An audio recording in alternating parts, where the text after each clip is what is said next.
Hi, my name is Francois, and this is Super Teachers Unite, the show dedicated to finding out what it takes to teach like a superhero. Now, all of us had that favorite teacher when we were at school, and they were very influential early in our lives, and we remember them fondly. Now, in every episode, I'll interview business leaders and other super teachers so that they can share the stories about the super teachers in their lives that were so influential on the successes that they made of their lives. Now, they'll share stories from the classroom, but as well as the boardroom.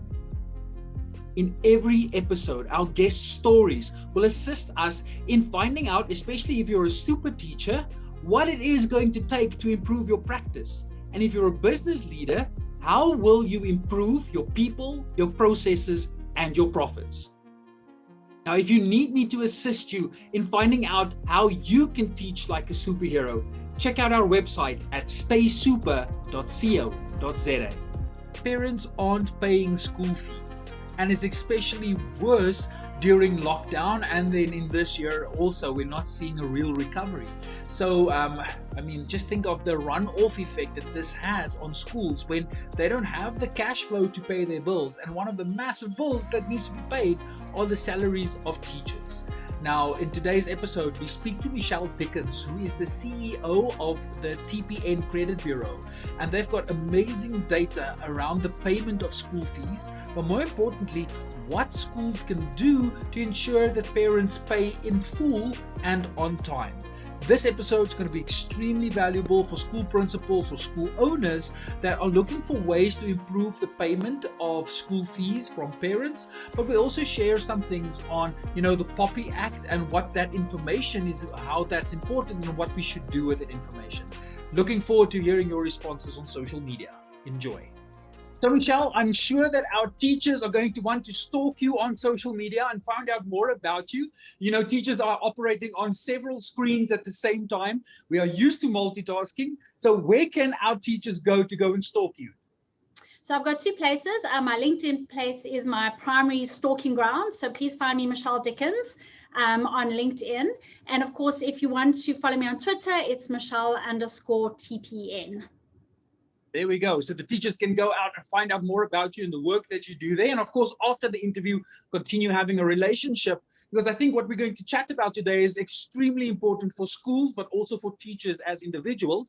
But as we do, Michelle, you know me a little bit. I am absolutely obsessed with what makes good teachers great. And I want to distill, what do super teachers need? So I ask all of my guests to tell us a story or just to explain a little bit about a teacher that made a massive impact in their lives. So I have a couple teachers that just absolutely stand out for me. In grade 7, standard 5, I had a teacher called Mrs. Pincus, who was our English teacher.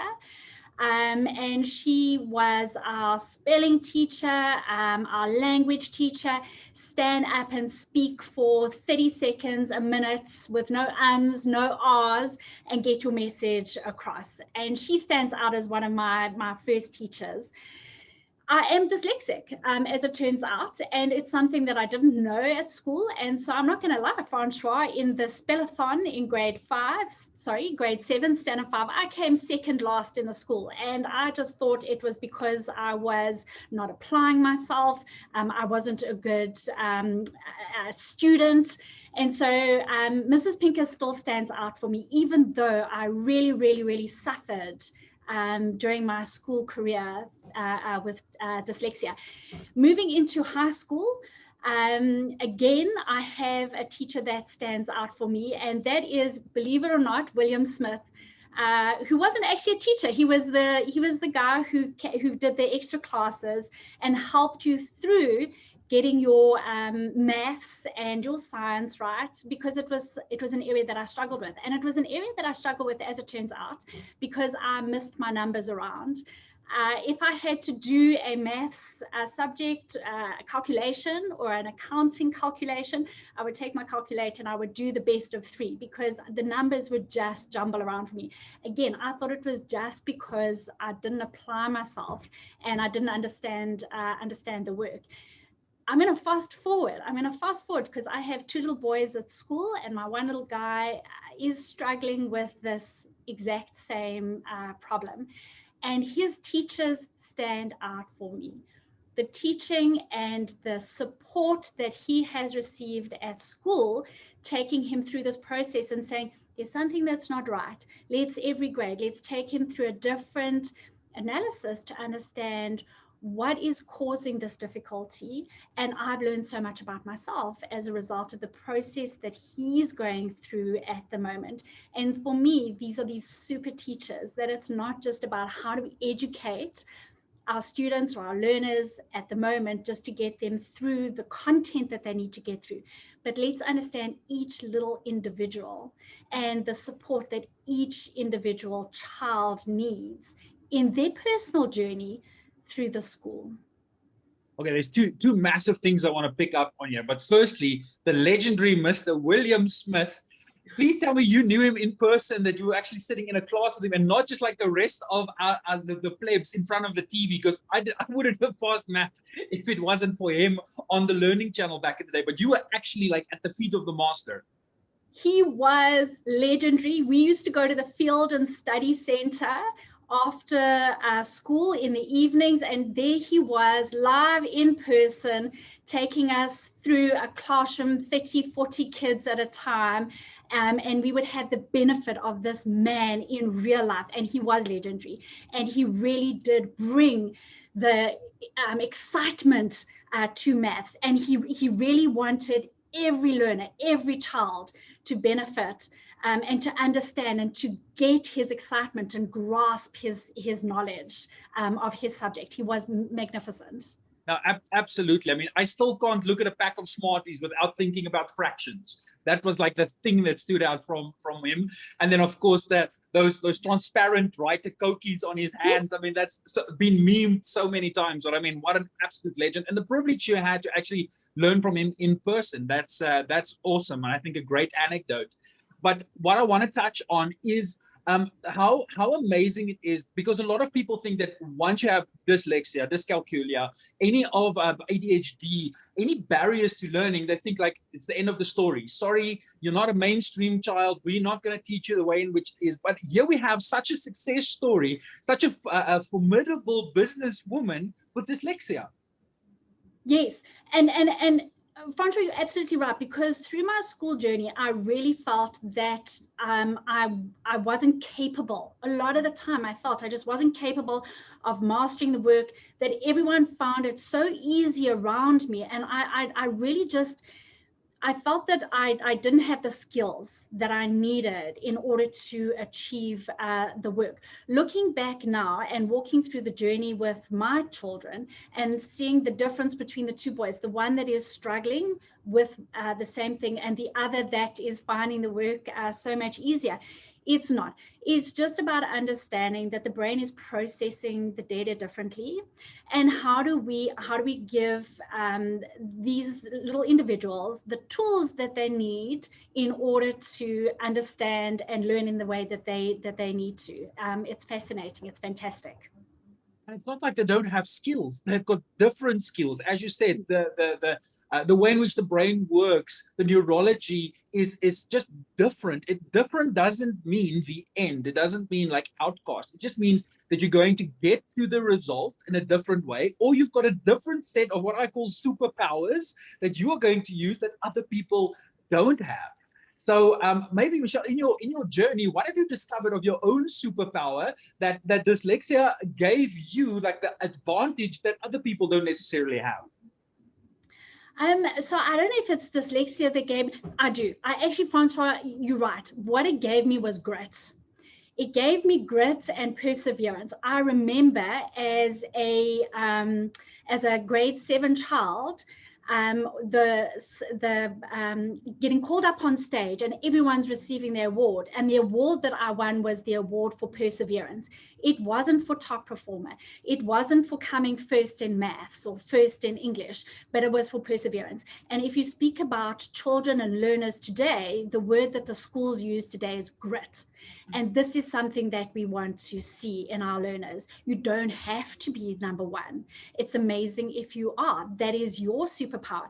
But if you can persevere through the process and understand what it is that that you're learning, I believe that you can do anything that you want.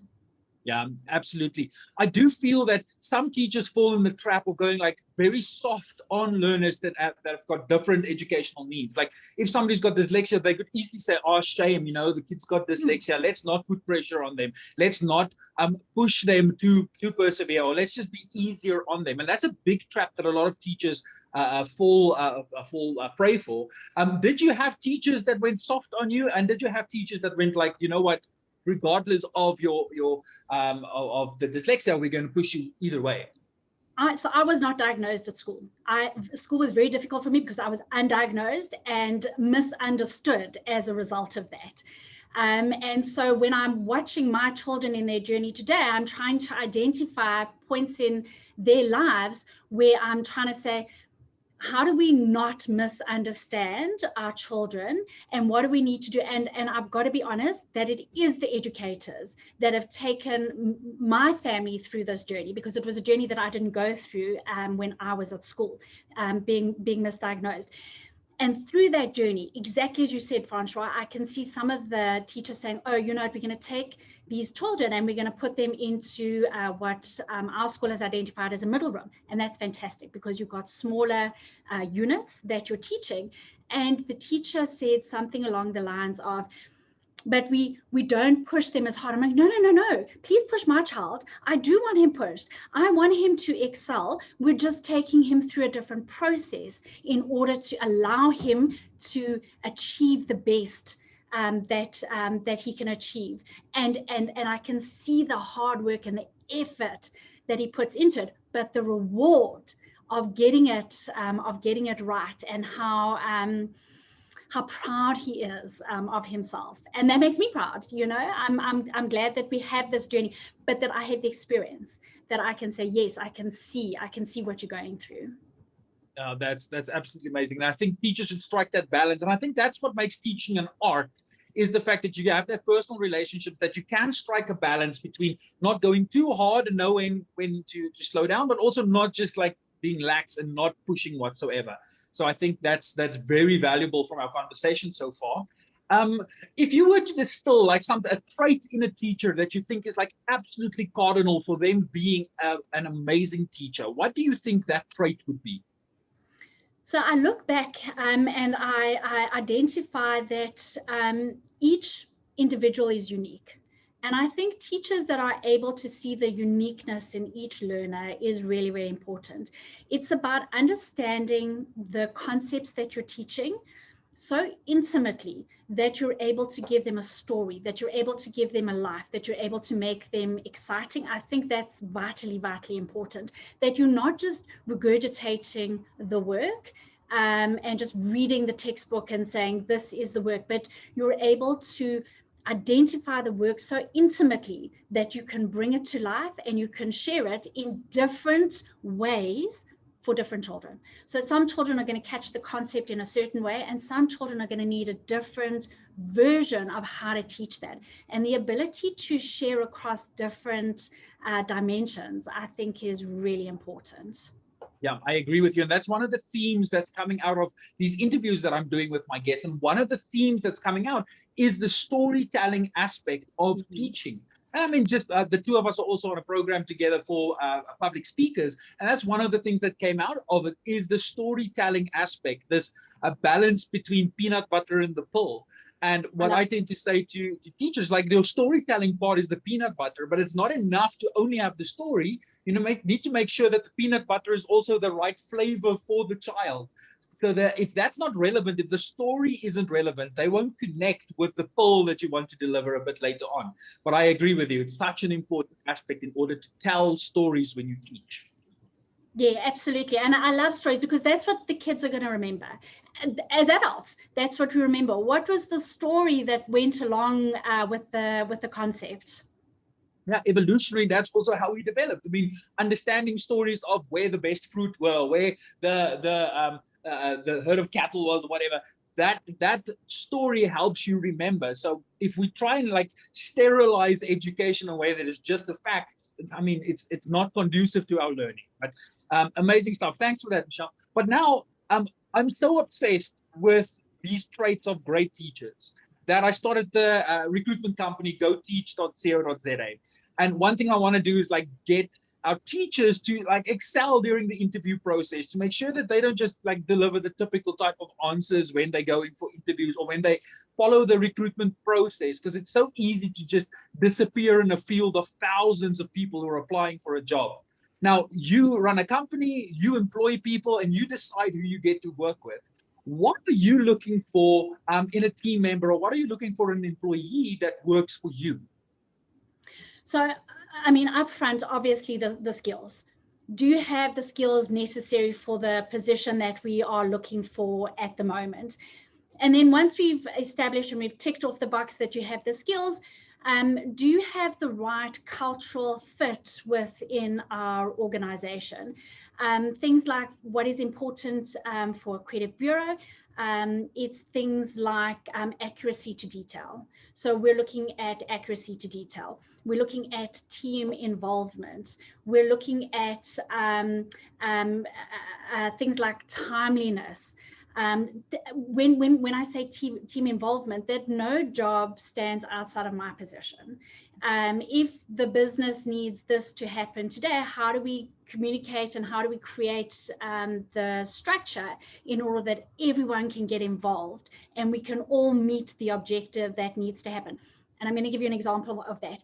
Our most recent hire was for our YouTube channel. So we decided that one of the things that we needed to do was education for us is really important, Francois. It's always in TPN, it's always been important. How do we empower our clients, whoever they are, landlords, estate agents, or schools or teacher, how do we empower them with the knowledge that they need to use our systems and services within their environment? So we've always done training, and we've always done training at a venue, and we've had people come to the venue, and that's the way, you used to do it. Now with COVID, we had to reinvent, and we had to say, well, how do we do these training sessions, and like you're doing at the moment, how do we make them digital? And so we wanted somebody who could help us on that journey.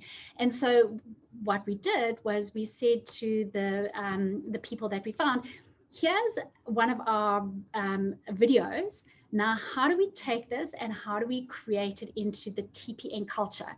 And I'm not going to define that culture for you. I'm going to let you go away and have a look at what you're seeing and how do you present that back to us. That's a hard task to do, right? As a creator, that's saying, well, how do I take my creativity and how do I now use it in a different environment and present it back to the company who's potentially looking at hiring me for this position? What we got back was some people were focusing on time. So how quickly can I do it?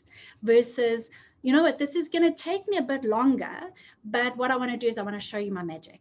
And so the process was fascinating because we allowed people to develop, and we didn't say to people, well, this, or the applicants, this is your, you get one shot at this, but how do we develop that with you, and what do we see?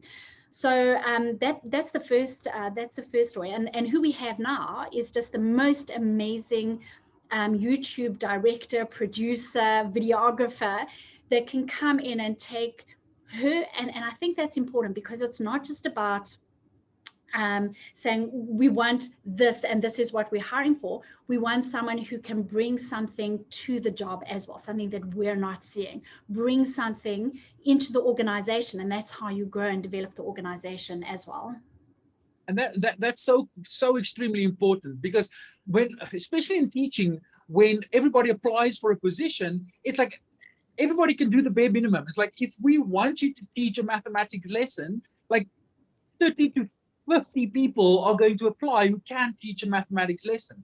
But it's once you can take that and you can contextualize it for the grade that you're going to teach, but also fit in the school's ethos, the school's culture in your exhibit, because now you're maybe recording an online lesson and showcasing, well, if I were to teach at your school, here's how I would do it.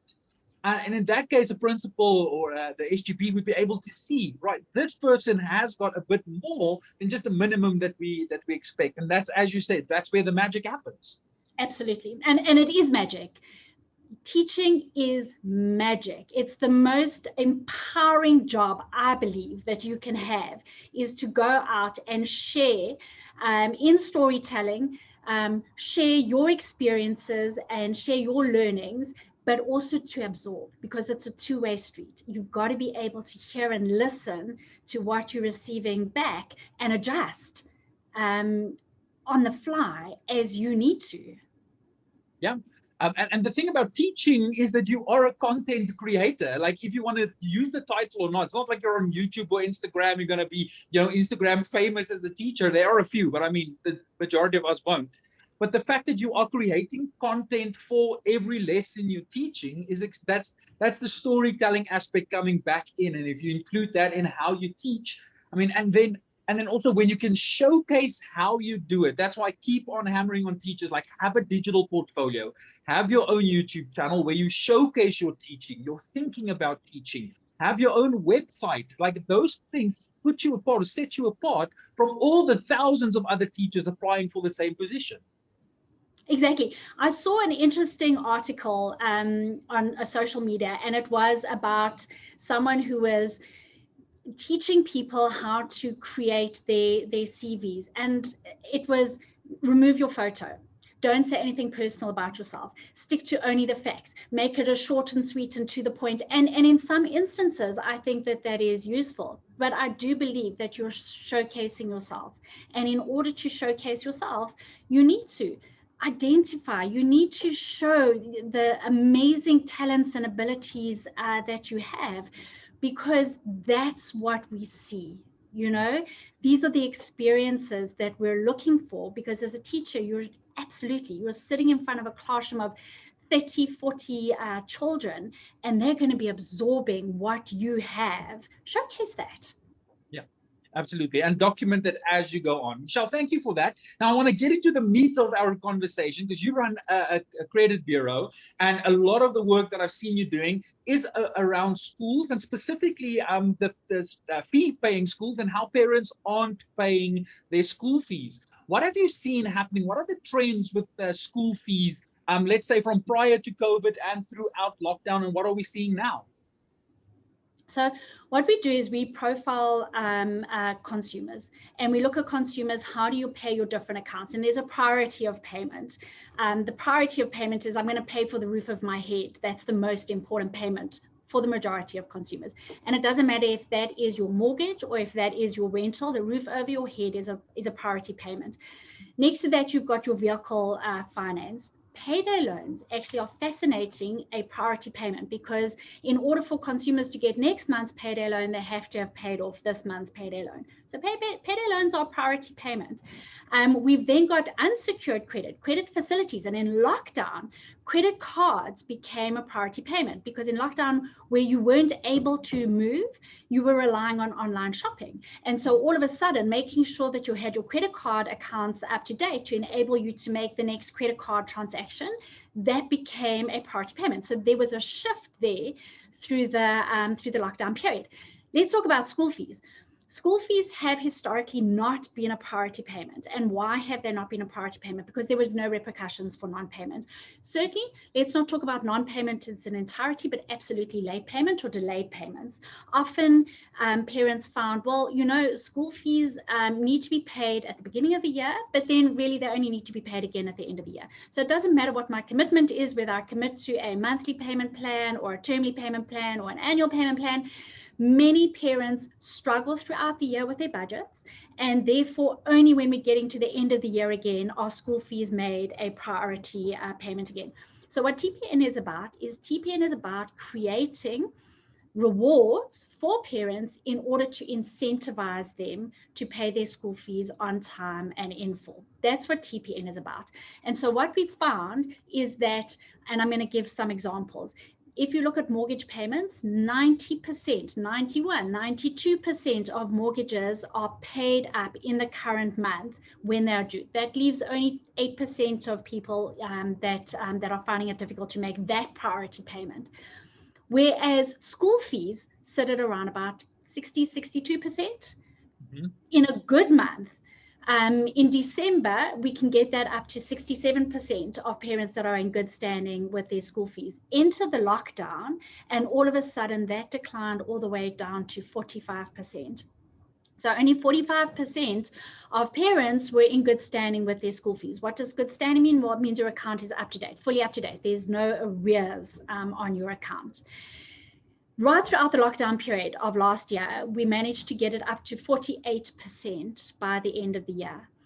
Sorry, by November. So come December, and we've popped it up to 54%, January, February, and now into March, we're sitting at 54%. So that's 1 in 2 parents effectively at the moment who are able to pay their school fees up. And this is both in the public and in the private schools where you have a fee paying account on your account.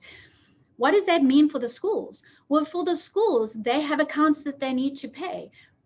First and foremost, they have their teachers.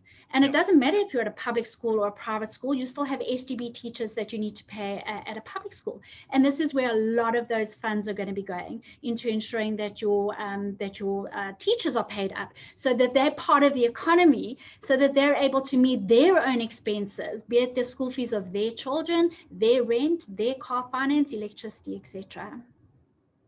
So we're seeing that the runoff effect of this, if a school doesn't have the cash flow to pay their SGB teachers, or at private schools pay their teachers, we see a few things happening, and there's basically halving of salaries or just full on retrenchment of these teachers. And the spill over of that is having fuller classes, because now you have a fewer amount of teachers having to teach the same amount of kids, and the class environment changes rapidly, which led to a lot of mental illness or mental health challenges for our teachers in lockdown. Yeah, absolutely. That's 100%. I mean, if you look at the data, in Q2, we lost 2.2 million jobs in South Africa. There's been a recovery. Thankfully, there's been a recovery, but by the end of the year, we're still 1.4 million jobs down than what we were entering the beginning of 2020. And that has a knock-on effect on the economy as large. And I know a lot of people will say, well, because teachers are government employees, their jobs have been secure. But it doesn't detract from the fact that you still have SGB teachers, you still have other administrative staff, there are other staff in your environment that absolutely do need to get up. And it's not just salaries. The other expenses that the schools have to pay are municipal charges, electricity. Electricity is a huge cost and burden on the school, and I know that there are many schools that are well behind on their Eskom accounts. It's your rates and taxes, it's your water. There are other costs that the school has to continue to pay, even though when we were in a lockdown period. And then, of course, the way in which education has changed has forced a lot of us to do remote teaching, which requires infrastructure that allows us to do that. And the schools who can't pay for or buy the infrastructure needed, the quality of education in those schools, because you don't have contact with the teacher, just absolutely diminishes. Absolutely. I mean, data costs are huge. Technology costs are huge, both for the teachers as well as for the learners. I don't even want to go into the disruption where you have load shedding. On top of all of that, now you have teachers sitting in one environment, in one area where they may be not load shedding, and students in different areas where they maybe are experiencing load shedding. So there's an enormous amount of work that goes into, from a teacher's perspective, being able to dual both on-site teaching at school as well as managing online, when we had that hybrid approach as well, Francois. And then just like we're sounding like these people just complaining, but this is the reality of the fact, is that once you start losing teachers because parents aren't paying their school fees, you have got fewer teachers teaching the same amount of learners. But now add on to that social distancing requirements, and you can't have a lot of kids in one classroom with one teacher, putting more and more pressure on getting things like the education assistants in, having multiple venues to teach these kids in, and infrastructure like that just doesn't come cheap. Absolutely. It's been a very, very tough year. And I think what we've learned out of this was the ability to adapt. Those people that are going to excel are those people that are able to adapt, learn. And as you say, Francois, it's hard, it's tough. I always believe when circumstances are what they are, and there's certain things that are out of your control, don't focus on those. That's out of my control. What can I focus on that's in my control? And how do I excel within that environment that it is at the moment? And maybe it's not perfect, and maybe it's not what I'm used to, but how do I adapt? How do I change? And how do I remain focused on the goal? The goal is, how do we get our grade, our class of kids, how do we focus on their needs and what they have, and what do we need to adapt to make their reality a positive and successful year. And then the administrative staff are looking at, how do we ensure that we get school fees paid? How do we onboard our parents in a constructive way to help them understand what we're dealing with as a school and why we need school fees paid. Do you know, there was a social media post from one of the principals at a school, of which is a TPN client, and I was horrified. It went out late last year, and there was the principal, and I'm not going to name the school, there was the principal standing in Pretoria, busy road, standing on the intersection with a placard saying, guys, we're just not getting school fees at the moment, and I'm just begging our parents, please, as you come into school, make your school fee payments. That was in his desperation. That was his way of communicating with his environment, with his community, with his parents. So I think communication in this is key, critical. The message that as a school that we're sending to our parents, in terms of, I know everyone's under stress and pressure at the moment, but how do we collect as much as we can? Because also, Francois, it's not just about, the bottom line, the hard line, the school fees need to be paid. It's absolutely not. Let's talk about the fact that parents are entitled to an exemption. So those parents that are at a public school where they have lost their income, they are entitled to an exemption. And how do we filter those parents who qualify through that process? And TPN helps in identifying how those parents that do qualify, how do we confirm that they qualify, versus those parents who haven't lost their income and have the privilege of having earned a salary in its full format throughout of this period. How do we channel them to collect the school fees from them? And those are private schools. How do we identify to ensure that you have a repayment plan if that is necessary, or to provide a holiday in what you need to pay? So there are many different ways that school fees can be paid, and it doesn't simply need to be a hardline approach. And that's exactly what I wanted to ask you next, is in the spirit of focusing on the things that you can control, what are the options for principals? Because I know horrendously a lot of principals withhold report cards at the end of the year. Say, unless your account isn't paid in full, you can't get your result, and that's illegal. But I mean, what else is there for a principal to do when they absolutely feel this desperate that they need to go and beg for money? Absolutely.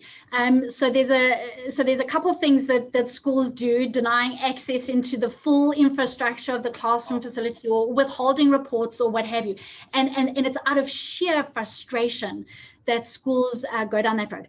So what TPN does is, we're a credit bureau, and what we try to do is we try to create an environment where parents understand their responsibility towards paying the school fees. And for us as a bureau, it's not just, bureaus are often misunderstood as being a blacklist of only delinquent people on the bureau. No, credit bureaus evolved in the 80s already, absolutely in the 90s. And from 2000, for the last 20 years as TPN, the majority of the data that we collect is positive information on a person.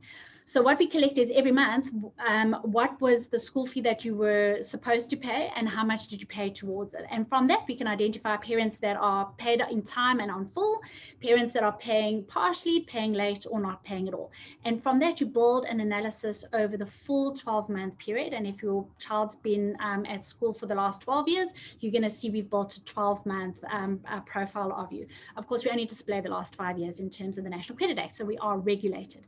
But it's not just about collecting the data, Francois, it's about sharing that back with the parent. So when we collect the data about the parent, they've paid their school fee on time and in full, we SMS the parent to say, thank you for your payment, for your school fee. We've been notified and your credit profile has been positively updated. Now, if we can keep those positive messages going for a full 12 months, you see a change in behavior. And I'm going to share the story a little differently. If you get an SMS from us to say that we've been notified of your late, partial, or non-payment, the parent obviously is going to reassess their budget in many cases and say, okay, how do I make sure that I make this a priority payment? How do I ensure that it's incorporated into my budget? Because the fact is that if it's not incorporated into the budget, and that's the first step towards credit health, having a budget, understanding what needs to be paid out on a monthly basis, and then sticking to that budget. Because often what happens, because there's no repercussions and I don't need to pay it every month, and in my mind, I'm only going to pay it at the end of the year, that amount has escalated into such a big figure that I'm now overwhelmed and unable to pay it.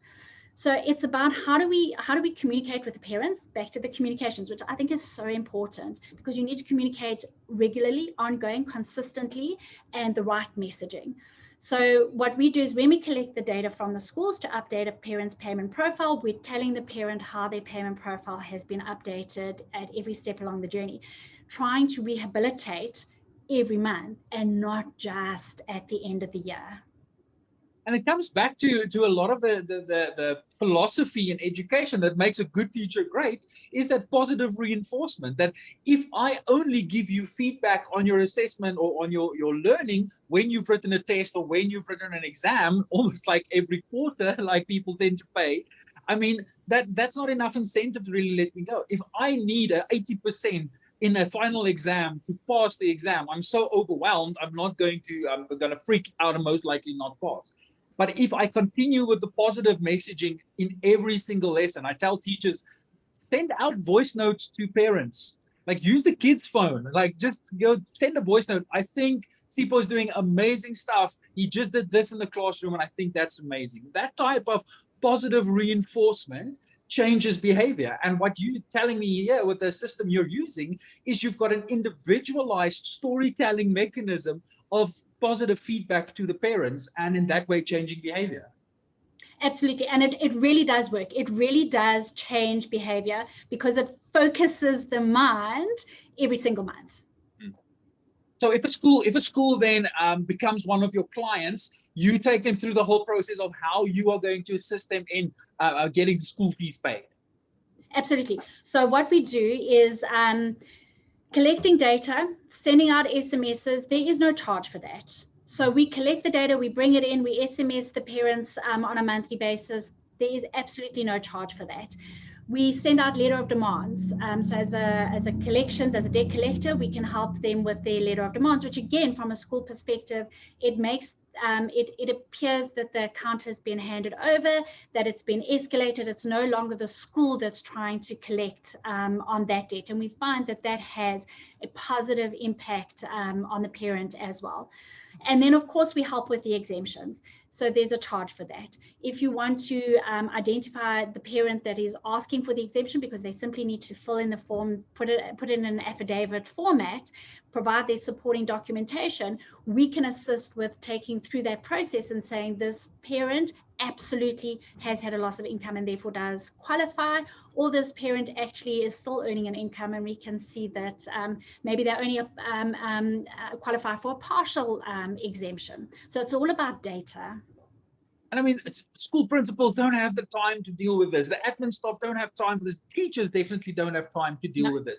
So it's totally up to just trying to figure out how an external company like you guys are going to assist us in finding ways in dealing with the challenges and having that support. So if schools want to sign up with you as a client, where do they go? How do they do it?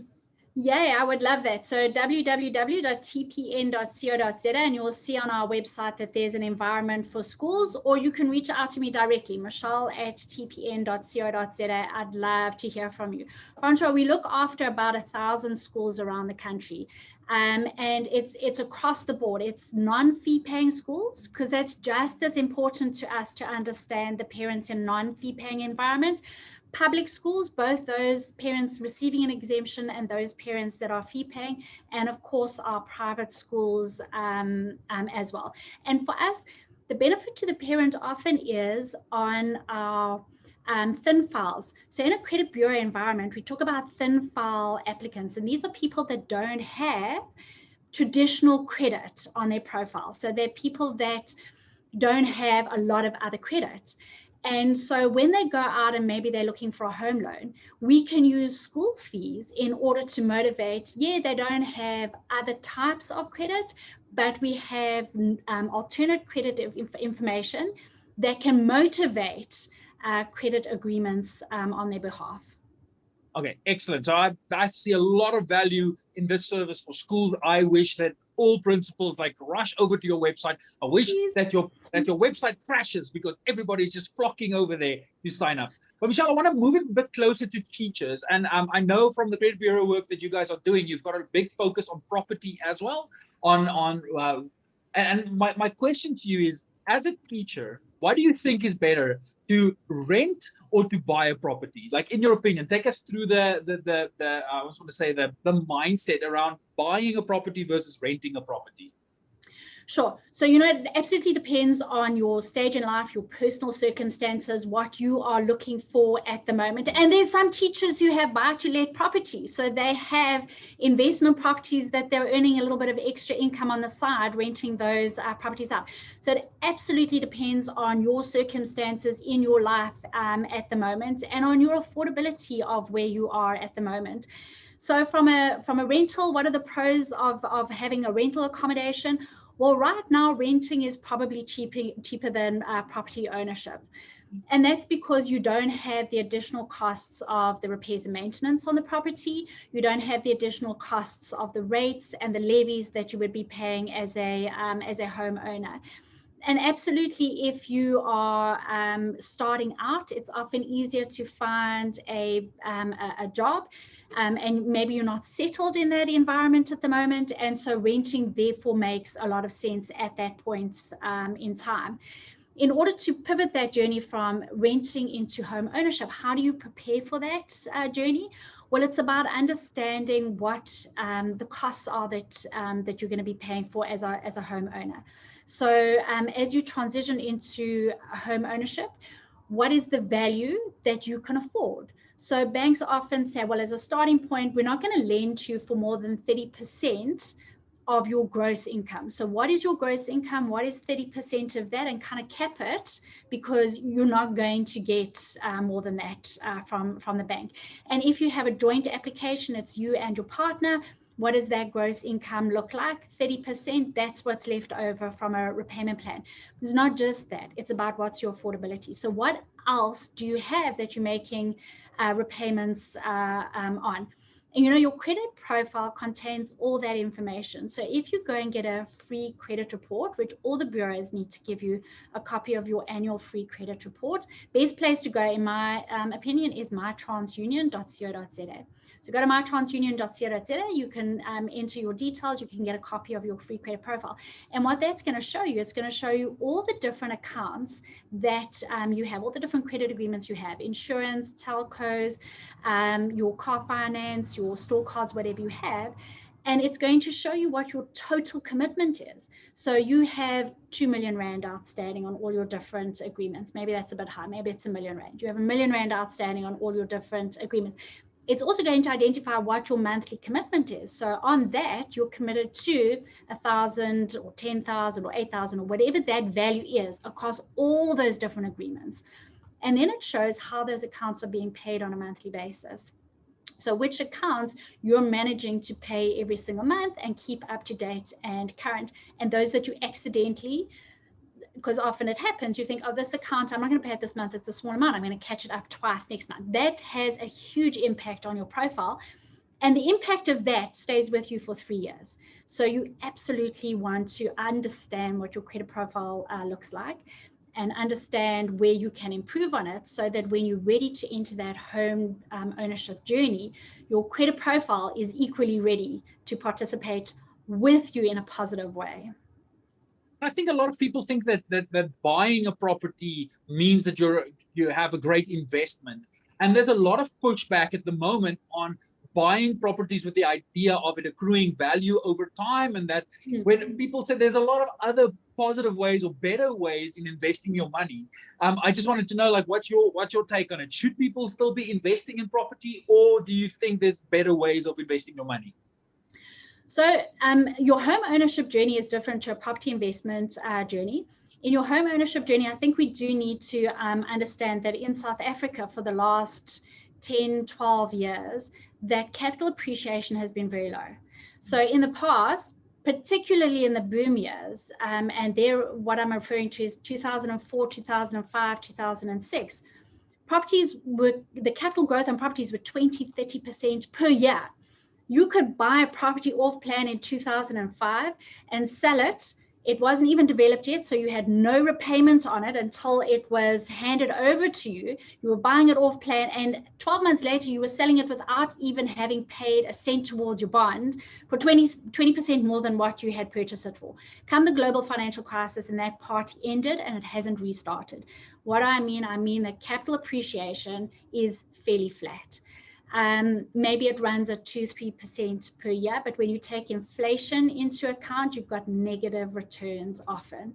And so when you're looking at home ownership, you're looking at, I'm putting my money into a property that I live in, and therefore it's a home. When you're looking at it from an investment perspective, well, here you do need to identify that there's a difference between capital appreciation, how much am I going to buy it for, versus how much am I going to sell it for, and I need it to appreciate over time, versus am I only going to be interested in a income generating property that's going to generate income for me every month, where my expenses that I'm repaying are less than that income, and therefore I'm making money on the property every month. And at that point, it's very important that we identify properties that are bought cheap enough, can I say, or more affordable, that you're getting them for under market value. And at the moment, absolutely, that's possible. You can get properties that are under market value because there's a lot of distressed properties in the market.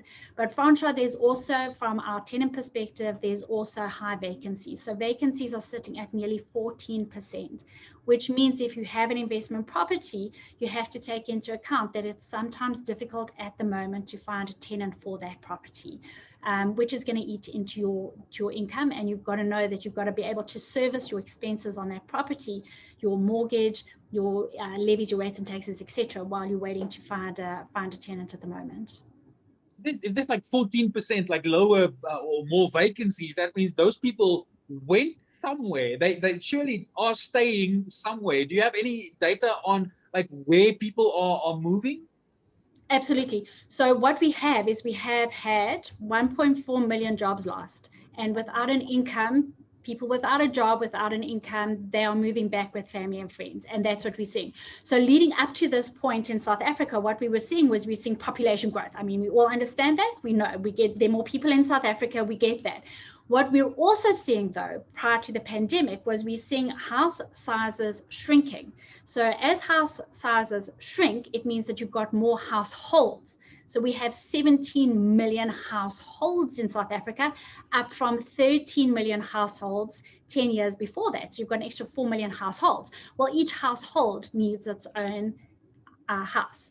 And as we've had a loss of income, those households are now growing. So the size of the household is growing as people move back to family, which means you've got less households. Less households, well, you've got higher vacancies in the rental market at the moment.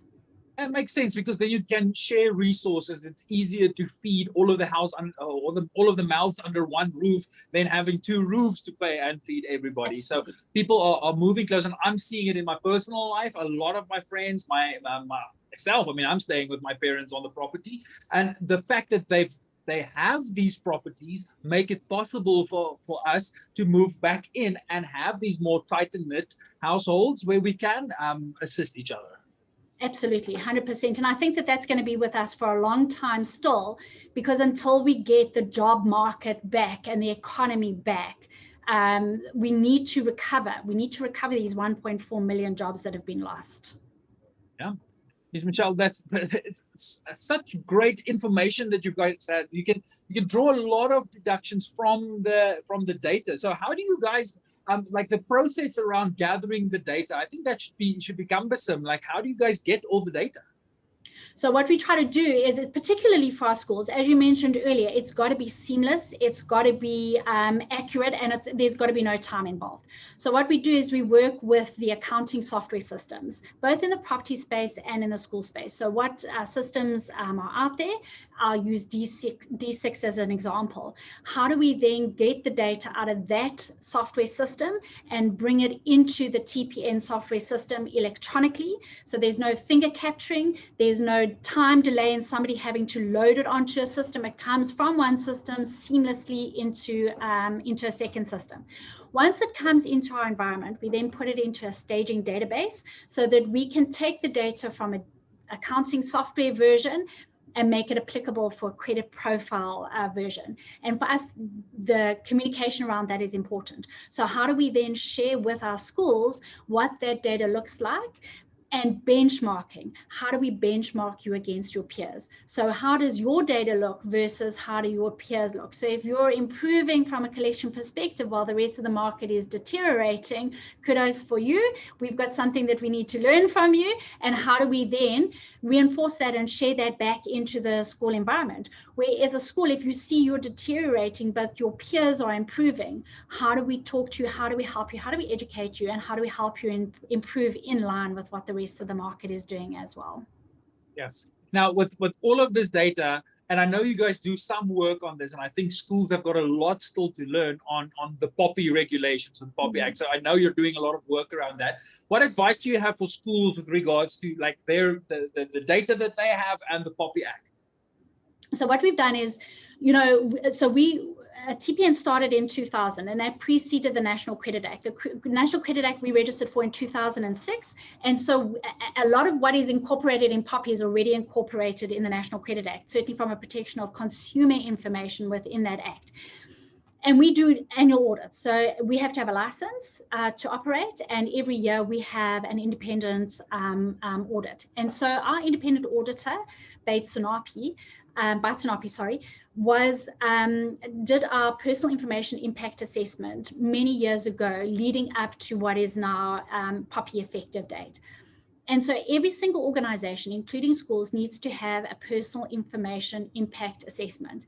And in order to do that personal information impact assessment, we've said, let's make it affordable and available to every school online so that there's a system that you can go through. And effectively what that system does is it takes you through the 9 functions in your business, 130 processes in your business, and for each function and process, we help you with questions, identify what your inherent risk is for data loss in this particular sub-process. So let me give you an example.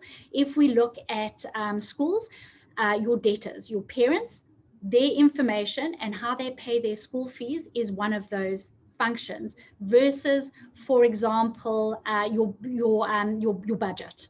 Your budget would be another example. Now, there's a lot of personal information on your debtors, but not a lot of personal information on your budget. So identifying then that your debtors are high inherent risk for loss of data, and how do you safeguard and protect that information versus what's in your budget. You don't want to get it out into the public environment, but it doesn't have personal identifying information on an individual necessarily. Or even worse, school medical records on your children. So how do you collect medical information on each child? Where is it stored? Where is it safeguarded? And inherently that's high risk because it's not just got personal information, it's got special personal information, because here we're looking at children's information and their medical records. So how do you identify that that is at high risk? And that is where we need to ensure that there are safeguards and controls as a starting point versus what's sitting on your budget. Look, we want to have everything.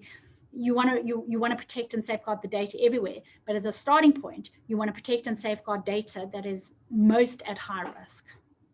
I feel that should be a podcast episode on its own. I mean, POPI in itself and the ramifications of that is huge.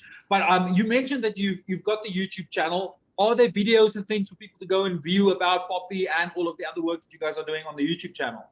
Absolutely. So if you go to TPN's YouTube channel, we have a playlist for schools, and we currently just recorded the first 3 of those modules.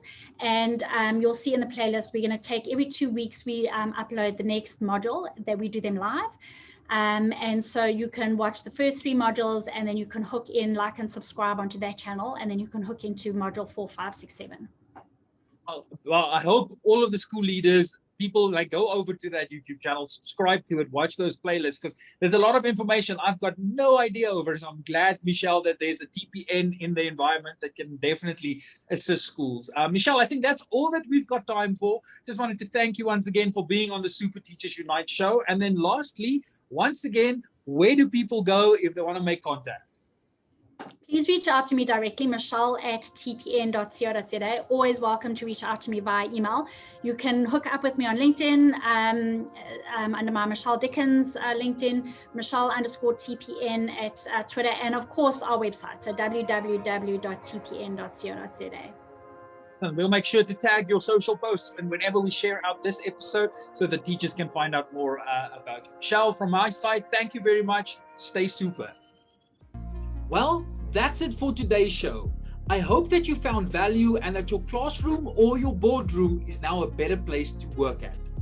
Please go check out the website staysuper.co.za to find out how my keynotes, workshops, or mastermind can assist you in teaching like a superhero.